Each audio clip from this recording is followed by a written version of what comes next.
That is WorldWater and solar technology. So we focus, again, just to recap briefly, on the solar energy for clean power and the solar irrigation for irrigating large or smallholder farms.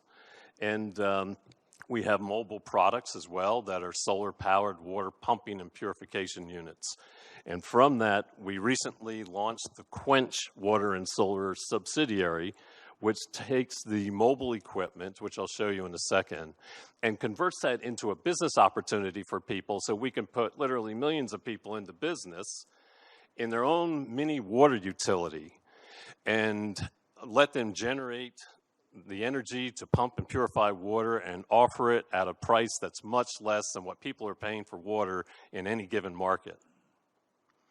So that creates a business opportunity that's obviously empowering people and creating a product that people need to survive.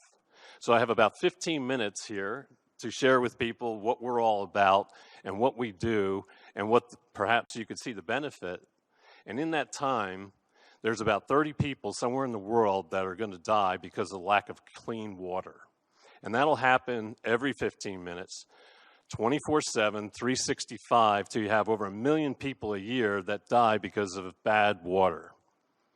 There's a statistic by the health organizations, the World Health, that talks about the population in hospitals across the continent of Africa. You can cut about 50% of the occupancy in the hospitals across the continent on average simply by cleaning the water. People are there because of bad water. And it's been going on for generations, and it doesn't need to. And for a fraction of the cost of what people are paying now for water, we have a solution in the Quench in this model. Quench designs, builds, and sells the solar-powered water pumping and purification units, these mobile units, and we sell them globally as a business. We have a licensing agreement so we can monitor the performance of these units remotely from anywhere in the world. We can tell where it is, how much water it's pumping, the quality of the water. There's got a Wi-Fi station on it, and I'll show you this right here. It's fully solar powered. You can see this using our proprietary software. You can see how the unit is performing, how much power is being generated. There's a place to plug in your cell phones and be able to charge your phones, be able to communicate and connect on the Wi-Fi.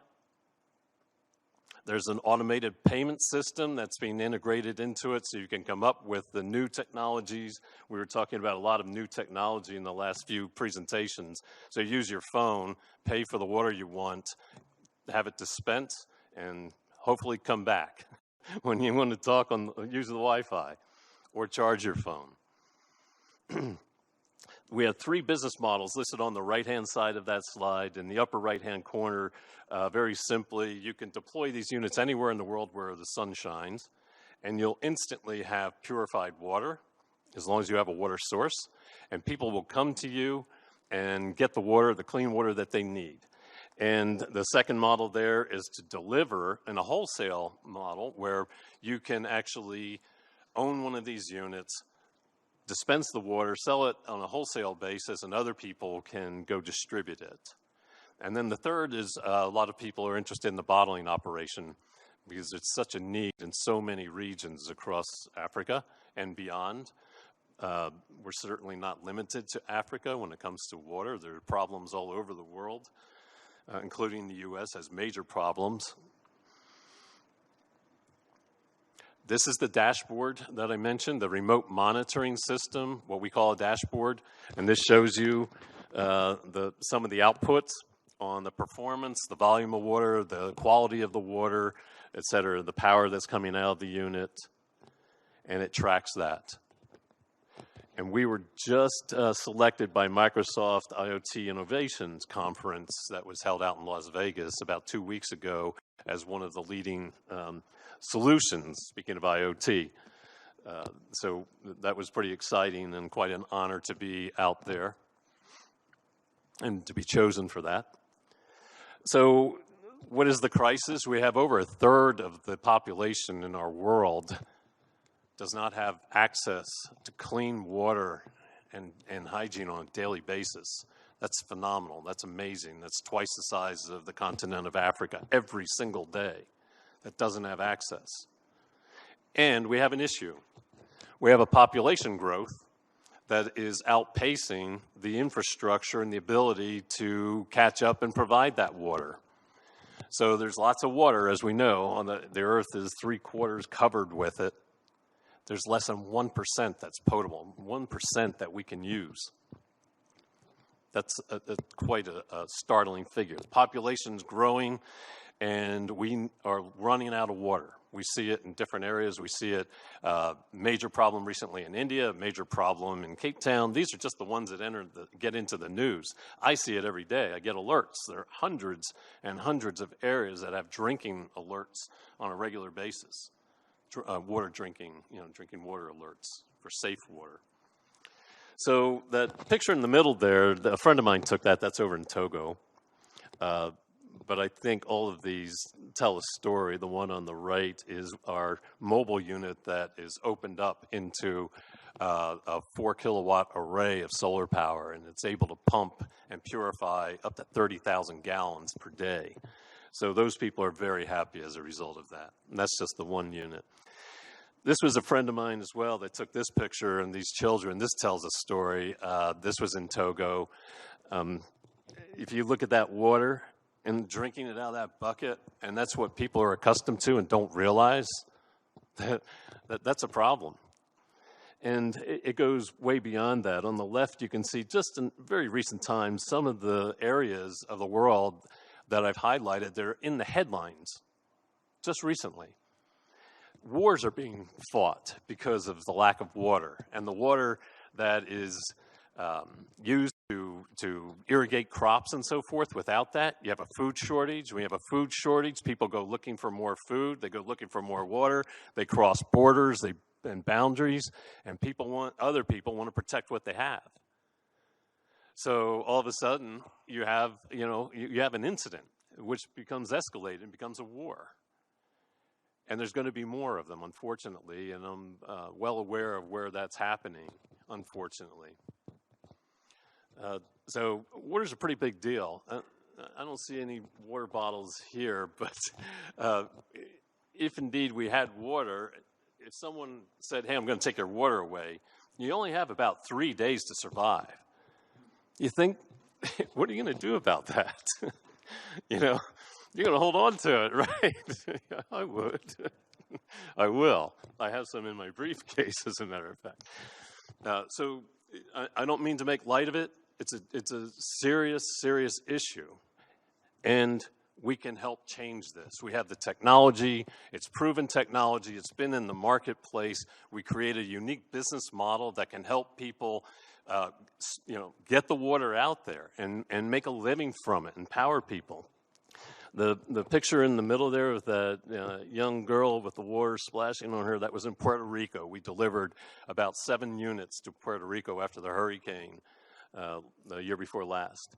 The picture in the center bottom, I personally took that picture in West Africa, and I have a story to tell real quickly before I run out of my time here. But we partnered with a small NGO, nonprofit over there, and we went to a village of about 4,000 to 5,000 people, and we did a pilot project there where we were pumping water to do drip irrigation on their smallholder plot. There are a few hectares that they use to supply vegetables and crops to the village. When we installed the solar pumping and were able to irrigate their land, they went from a single crop harvest each year to about 2.5 times, more than doubling their crop yield. And when they did that, there was a phenomenon. All of a sudden, the 400 young women and girls that had to go fetch water every day by hand could go to school for the first time in their lives. In generations, that hasn't happened. It never happened.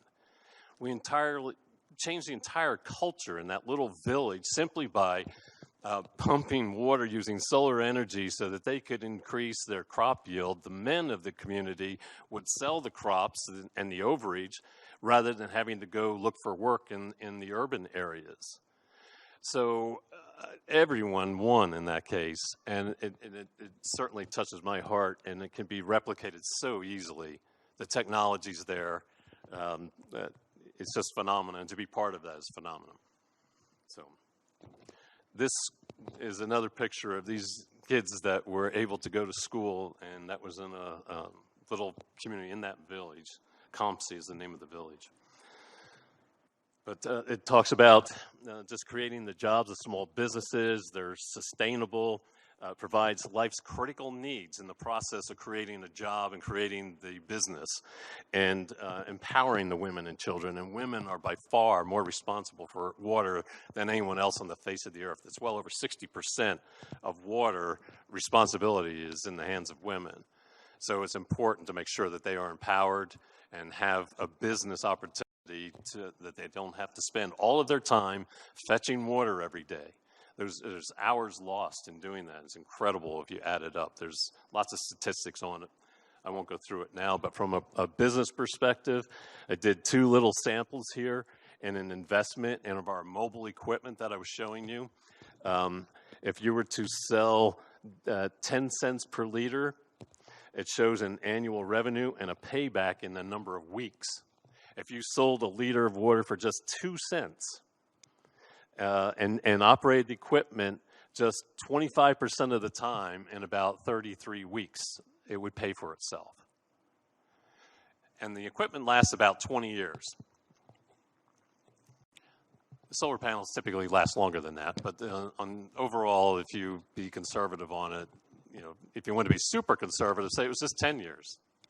So in a matter of weeks, you can have the unit pay for itself, and beyond that, someone makes a very respectable living in these areas where it's needed, and they're providing clean water and power to people that don't have it.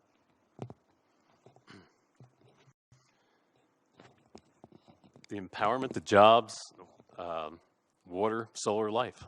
So yeah, let's get started. We don't have much of a reason not to. I appreciate it. Thank you. Merci beaucoup.